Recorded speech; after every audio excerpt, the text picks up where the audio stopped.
खट्टा खाने वाली चुड़ैल। रात को अचानक राधिका मौसी को किचन से कुछ गिरने की आवाज आई।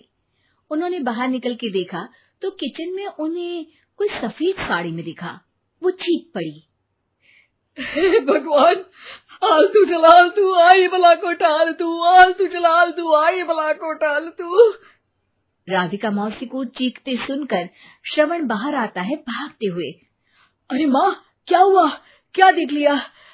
दादी माँ आ गई क्या सपने में? अरे बेटा, रसोड़े में देख तो कौन है?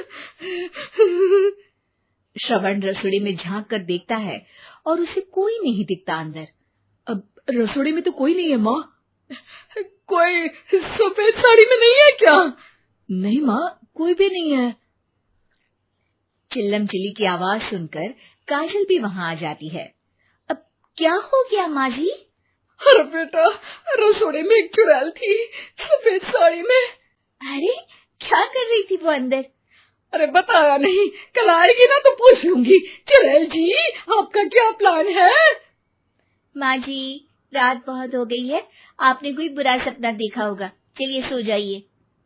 राधिका मौसी सोने तो चली जाती है, पर उनको रात भर नींद ही नहीं आती। वो कुछ भी उलझुल बातें सोचने लगती है।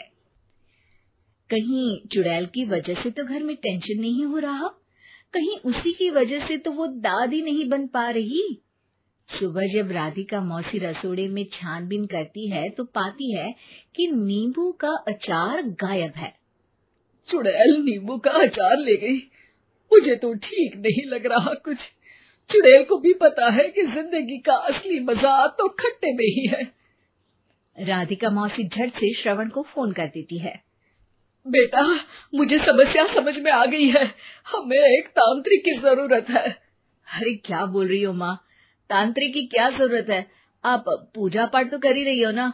आलतू जलालतू मंत्र सारे फालतू जैसे कुछ मंत्र पढ़ो, चली जाएगी अपने आप चुड़ैल।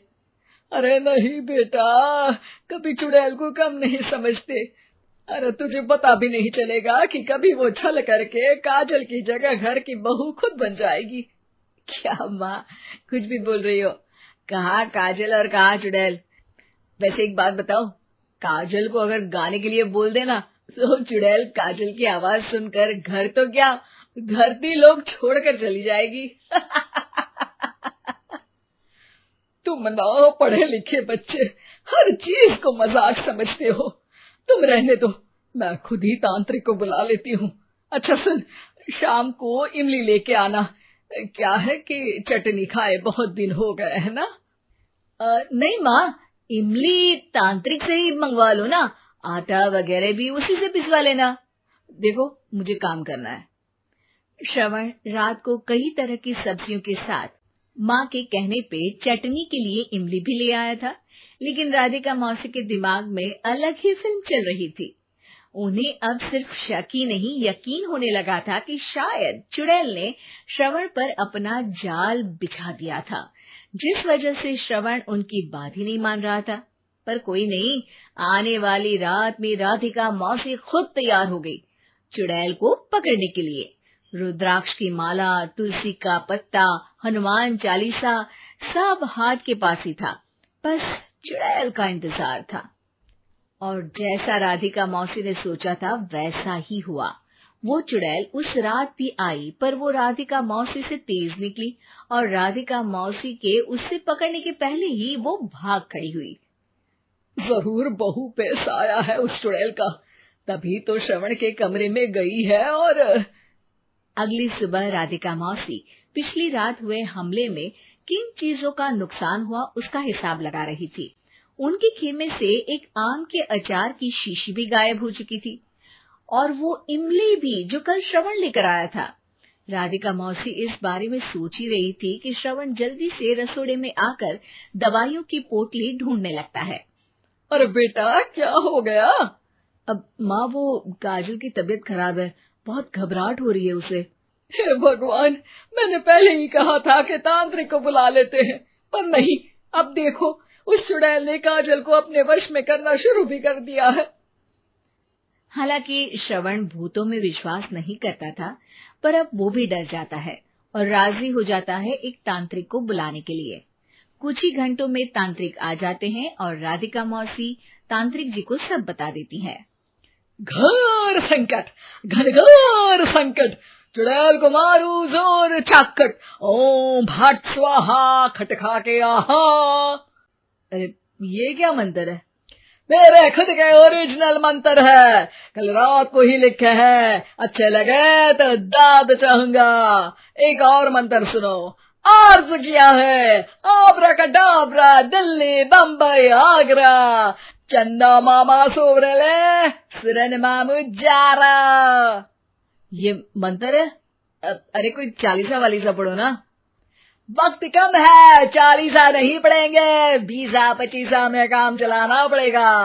अलग निरंजन जाके लंदन, मुफ्त का मंजान घिस मेरे नंदन। अरे जल्दी करो तांत्रिक जी, जल्दी करो। तांत्रिक अपने उल झलूल मंत्र पढ़ने लगता है। श्रवण को तांत्रिक पे शक होता है।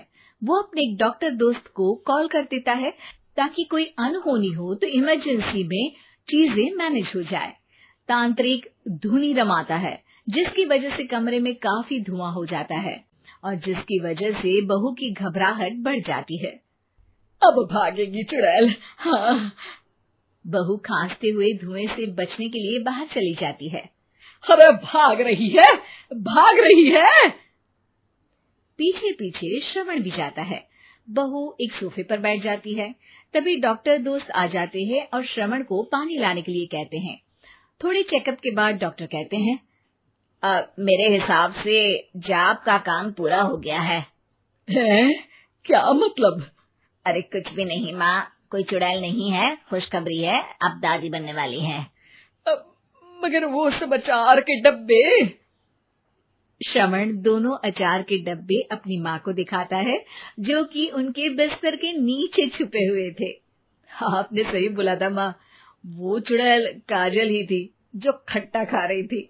हमें कल ही पता चला, पर हमने आपको ये तांत्रिक वाला काम करने दिया ताकि आपको भरोसा हो जाए कि भूत वगैरह कुछ होता ही नहीं। अच्छा अच्छा, ये तो बड़ी खुशी की बात है, पर बेटा मुझे एक झाड़ू तो ला दे। क्यों माँ? ये तांत्रिक का भूत उतारती हूँ मैं।